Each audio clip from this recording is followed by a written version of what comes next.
Hello, everybody, and welcome to another Disney Q&A. This is the series in which you guys throw questions my way related to Disney in all manner of ways, and I try to answer them to the best of my ability while we walk around in the one-to-one scale recreation of Walt Disney World in the game of Minecraft on the mcmagic.us server. Got a bunch of questions right in front of me. I'm excited to jump into them, so let's just go ahead and dive right in. So, first question comes from Push Bobby, who says, "Hey Rob, I heard that the Yeti in Expedition Everest was shut off due to the audio animatronic was weakening the structure of the ride. Do you know if this is true? And do you think Disney messed up the ride by not making the framing stronger, or did they not see this being a problem?" So it is true. The Yeti has what they call A mode and B mode, and A mode is when it swings at you as you swoop underneath, and B mode is it's sort of static and the strobe light flashes. And they switched over to B mode because I guess they did find that the swinging motion combined with the way it was structured is damaging the structure in a pretty critical way. So it is true. I mean, is it an oversight? Absolutely. They didn't plan for it, right? And it's not that they don't see it as a problem. It's just, from my understanding, to repair the problem would take such a long time and such a major renovation that the ride would likely be closed for quite a while. So my guess is they're not going to touch it until like after Avatar Land opens and there's more there. When Expedition Everest isn't as critical, I think, or as an wow, let me start that over. When Expedition Everest isn't as critical of an e-ticket attraction as it is today, I think that's when you'll see them take the time to close it and make the repairs. I was lucky enough to see it in A mode, and it's terrifying. Our next question comes from Lego Batman 1022, who says, "Hey Rob, do you know about Disney Quest at Downtown Disney? If you do, what do you think about it? Should it be torn down, refurbished, or left the same? Thanks and have a magical week." So I do know about Disney Quest. I went there a long time ago. I was young. I was a kid. The idea being it's the indoor theme park, as they tried to sort of brand it, and it's got all these interactive games and stuff. I don't know how I really feel about it. I'll say this, I don't really care for it. It's not the sort of thing where I feel like that space can be used so much better in another way that I'm like, tear it down or refurbish it. But personally, it's like, I haven't gone in like maybe the past 5+ trips I've been to Disney, and I have no interest of going. I feel like interactive stuff, the video games, like that sort of simulator stuff, I feel like I could get that outside of Disney. I don't really need Disney for that. And I think the appeal that Disney has is it's a real physical place you're going to. So while I do think we might see a rise in sort of like maybe a resurgence in arcades with simulators and things like that in the Oculus Rift, I don't think Disney's the place for it, because that's usually the place to avoid that sort of stuff. So I don't know. I mean, I'm sure there are people out there who like it. Like I said, I have nothing that I would rather see there, so I'm not in like favor of tearing it down or anything. I just... it's a very forgettable part of the parks for me. Our next question comes from Jack Young, who says, they announced that they're making a Frozen cruise ship. Do you think they're taking this too far? So what you're referring to isn't that they're making like a Frozen cruise ship as much as they're going to have like a Frozen package like cruise when they do I think it's Alaska that they have their cruise, and it's going to be like Frozen themed. I don't think they're taking it too far at all. I think, it's hard to approach it with the proper context. We are Disney fans. We're diehard Disney fans. We see this oversaturation of Frozen and think, oh, they're going too far, too much Frozen. I'm sick of Frozen. And as people who are like into Disney, we're hearing it, I think, far more than the average Joe. And when you think about the average family, one, most of them love Frozen. Frozen is such a huge critical and financial success. It is Frozen mania still going strong. And when they go to Disney, whether it's on the cruise or in the parks, like they want that to be part of their experience. And there's no fault in them wanting that. That's what they're a fan of, because they're also usually going to be the type of family that when they go away from Disney, like the Disney sort of goes to a wane, and Frozen just goes back to being a movie their kids probably watch all the time. And I remember reading a Q&A online with a cast member who talked about just how livid some families would get when they get to the parks and find out there isn't more Frozen stuff to do. And ultimately, these things are supposed to offer what people want. So I think as long as, they're there and they're selling it out, then I think it's totally not too far at all. I think the reason a lot of people lash back against Frozen is we have a natural inclination to, one, be a little bit of an iconoclast. It's popular. We think of any super popular song or musician or actor, and then there's going to be like a group who hates them just because they're popular. And two, like I said, because we're sort of diehard fans, we're exposed to it more often, so we get tired of it more easily. But I think for the average fan out there, I think it's not too much at all. Our next question comes from Bryce, who asks, I'm going on a Disney Dream Cruise. Will you ever go on a Disney cruise? If so, where would you travel to? I would love to go on a Disney cruise at some point. I don't know when. It's always a matter of money. Cruises are expensive, and whenever I price out a cruise, I think to myself, well, I could just go to Disney World with this money, and that's what usually ends up happening. But if I were to go on a cruise, it would be somewhere warm. It certainly wouldn't be the Alaska trip. It has nothing to do with Frozen. I'm going to go somewhere warm where it's nice and warm. And I'd take a nice long cruise, too, to relax. Our next question comes from Joey P, who says, my family always flies when we go to Disney. My dad wants to drive. How will it be driving? That's a big if, because it depends on where you're driving from. If you're driving from Georgia, then it's just like, it's like a day and you're done. I have driven down to Florida, Central Florida, from New York a couple of times. Not really for Disney, but just for when my family was moving. And it's not that bad. I mean, you just have to prepare for it. And today of all days, like, it just gets easier and easier to prepare for it because there's so much you can do, whether you have a tablet or a 3DS, like a Nintendo handheld or a Vita or just your phone. There's stuff to do, whether it's watching movies or TV or listening to music or podcasts. You just want to be prepared and have something. The last thing you want to do is be stuck in the car with nothing to do. And the driving can get tiring. It's surprising that, for sitting there just for hours and hours, it can be tiring, but it can be fun too. It's a matter of how you treat it. If it's just a utilitarian get from A to B so we could get to Disney, then you might as well fly because it's probably going to be cheaper and quicker. But, the idea is, I think in today's world, if you're driving, you're probably going to make a trip out of that. Stop at places that are interesting. Eat at restaurants you might not get to eat at, and make that almost like a mini vacation before your vacation. I hope you have fun with it. I think driving is a lot of fun. One of the things I regret not doing that I still would love to do one day is take a road trip with my closest friends, whether it's like New York to Florida or cross country, just to, I don't know, see part of that country while going to Disney. Really just going to Disney. Our next question comes from Your Average YouTuber, who says, what do you think about the sponsors Disney has in its parks? I always think of Siemens and Epcot, and I think it may ruin the Disney feel having non-related company logo in a theme park like Disney.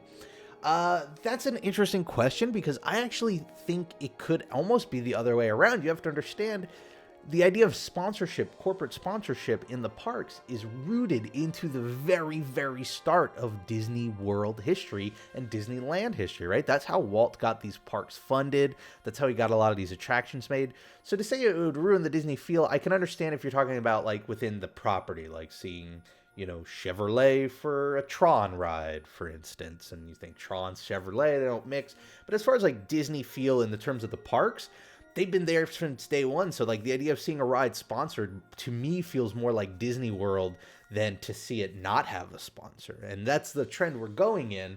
So I think you might be in luck because I think we're going to see less and less rides sponsored as time goes on. And I think that's just the nature of that. Sponsorships aren't as effective as they were 20, 30 years ago before the internet really picked up. Now that money that goes into sponsoring an attraction could go into online advertising, which will get in front of way more many eyes than if they just sponsored the attraction. But I don't think it really ruins the Disney feel. And it adds perspective. A lot of people, and not to go off on a tangent here, are complaining about Frozen in Norway. And they talk about, well, why not a ride about Norway and the history of Norway? And you have to understand, a ride about the history of Norway doesn't really benefit Disney at all. And I'm talking strictly in terms of business, right? It doesn't benefit them. It doesn't increase sales. It doesn't do any of that, right? It benefits them to put Frozen because Frozen is their movie. It's their property. They want you to buy the movie, buy the dolls, buy all that stuff. So it benefits them. So the benefit of having a corporate sponsor that isn't Disney related is that it sometimes will force a different perspective. Because they're paying the bill, they get to represent their viewpoint, and then we get an attraction that, has all these varying viewpoints that might not always directly relate to Disney's bottom line. So I think it's beneficial. Unfortunately, I think it's going away just because of the nature of the world. But I don't think it's anti-Disney, in terms of feeling. Our next question comes from Creator for Parks, who asks, what are your thoughts about Shanghai Disney? Do you think it's a good idea to have another Disney park in China? Thanks and have a magical day. I don't really have thoughts on it. China has a lot of people, so I mean, if they need to, Shanghai and Hong Kong, then, all for it. It's another park for Imagineers to get their imagination out there. It's another park for people to go and enjoy these rides, whether they're local or from abroad. And it's certainly one region of the world where there's enough population density that, it would make sense to have more than one. Next question comes from JMCW34, who asks, I'm going to Disney World with my mom and grandparents this October over a 4-day weekend. My grandparents are getting older, and we think this might be their last time visiting Walt Disney World. Wow. What is the weather and crowds like at this time of year? Any do's and don'ts for Disney with my grandparents? Thanks and have a magical 2015. So, weather. I've heard it's really, really hot in October. I don't think that's totally... I think September's the hottest, to be honest. So October depends on when you go. Early October, it will be warmer. Later October, it'll be chilly. As far as crowds go, I think it varies. If you're thinking relatively compared to summer, it's going to be less. No matter what. October 1st, well, maybe not 31st, but, towards the end of the month, it'll be less than the summer. But you will see more people pick up towards the 31st because you have Halloween. They celebrate Halloween there. In my experience, once September hits, anywhere from September to May, not counting Thanksgiving and Christmas and maybe a little bit of Halloween, you're gonna get good crowds. In regards to other general advice, this would be a good Disney tips with Rob and Christine topic, but I think just keep them in mind when you're planning your itinerary, whether you're planning this week's ed or whether you're just planning at the beginning of the day. They're probably not going to want to walk as much as you are, or somebody who's younger. So keep that in mind. Don't plan to, I don't know, do all of World Showcase and then spend the afternoon in the Magic Kingdom. That's a lot of walking for somebody who might be older. And, also maybe try and throw in some more relaxing rides in between so that they have a break. Epcot's fantastic for this because you could do Ellen's Energy Adventure. You could do Living with the Land, where you get to just sit down and relax and take a nice 15, 20, or in Ellen's case, 40-minute break and stay out of the heat. And just, make sure that you're moving at their pace and it'll be enjoyable. Let's see. George Radcliffe says, do you think the My Disney Experience app will be updated in 2015 to include other Disney resorts around the world? Thanks and have a magical day. Do I think so? I think it'll eventually happen. Will it happen in 2015? It's so hard to know. It's funny because in my job and in my last job, I've been involved with product development on apps, and those timelines are so unpredictable. They could, for all we know right now, be saying, yeah, 2015 it's going to happen, and 3 months from now realize maybe it's not going to happen. And it's such a random shot in the dark. There's no real way of knowing. So that's kind of tough. I would like to see it happen. I can tell you that much. Let's see. Our next question comes from Vipersting52, who asks, someone in this episode mentioned classic Disney rides. Going off that idea, what do you think about if there was a fifth park? It would be all about the classic movies and development of the company. It would encompass all the other 4 parks, like more Mickey rides, educational rides, early movie productions, so on and so forth. Just thought I'd like to hear your opinion on something like that. I think I have 2 opinions on it. I think there's the realistic one, and then there's the sort of just Disney fan one. And the Disney fan one says that'd be a great idea. I would love to see a throwback combination of all the old stuff that we miss. Realistically speaking, it's not going to happen. It wouldn't ever get far enough to happen. It's funny that you asked this because just the other day I saw a April Fool's article that somebody had believed where there was a big rumor that the 5th gate was going to be all old enclosed attractions. It was going to be called Days of Disney Past or something, or Disney Days, or I don't know, something like that. And some people immediately saw it was posted April 1st, April Fool's, haha. And other people were like, well, I would have believed it. And it just blows my mind because as a business decision, makes no sense. You have to understand, these attractions are closed because nobody wants to ride them anymore. We love them because we're Disney fans, like hardcore Disney fans, the Maelstrom and things like that, Horizons. But the general public, they don't want to ride them anymore. And so the idea of making a park based around things, for us, we would say this is a park about all the stuff we love that's not there anymore. But to the general public, here's a park full of stuff that we lost interest in decades ago. And that, from a business perspective, just doesn't make sense. So unfortunately, I don't think that's going to happen. My hope is we get to relive those old attractions in other digital ways, perhaps, like Oculus Rift or something like that. I don't know.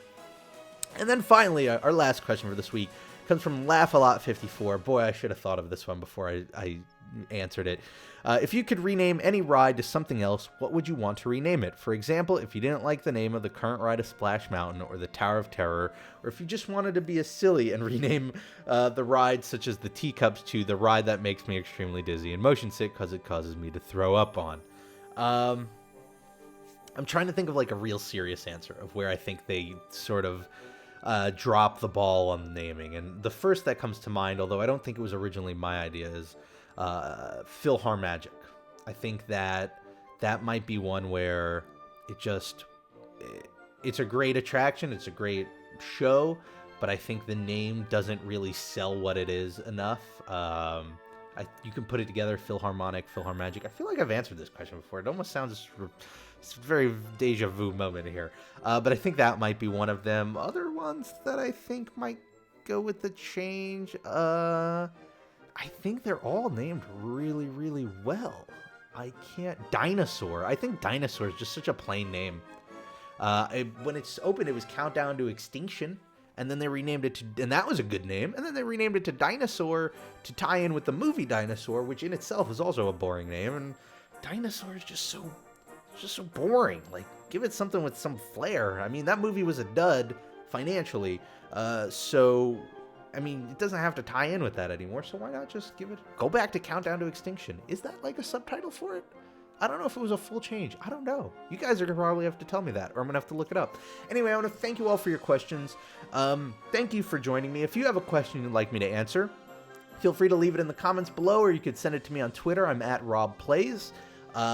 Whatever you do this week, make the most of it because it makes it that much better. And I hope to see you all next time for the next episode of the Disney Q&A. Bye, everybody.